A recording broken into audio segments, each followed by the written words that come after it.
construction industry, as some of you may know, it's one of the largest industries in the world. It's one of the most broken industries in the world. And it is weirdly artisanal. When someone goes to make a $300 million building, they build it more or less.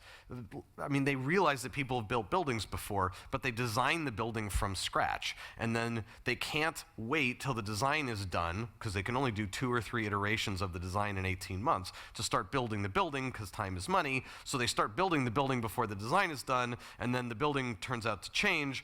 The whole design now is seriously flawed because they changed the design while they were halfway done building the building. This happens in every single building, by the way. This is not some weird anecdote.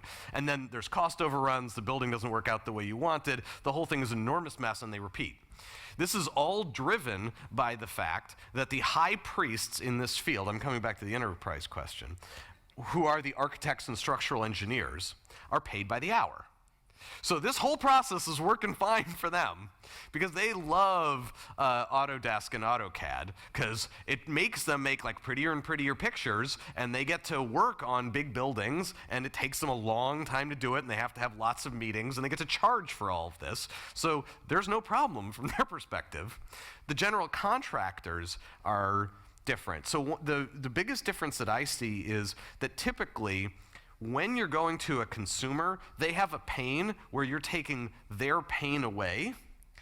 In a lot of the enterprise stuff, you may need to change whose pain who you're talking to, because Autodesk thinks of themselves as making stuff for the structural engineers and for the architects. And it's in fact the general contractors who really need to be holding the steering wheel.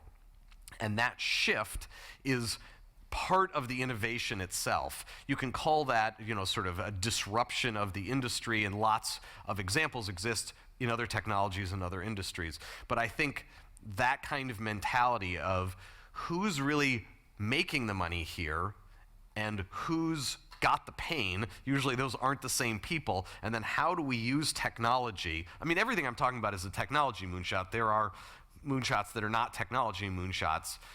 Gandhi's Salt March was arguably a moonshot, but it's a social moonshot. But I think this is in that same realm where it's how can we use technology to disintermediate these people and help the group that's really in need get the help directly.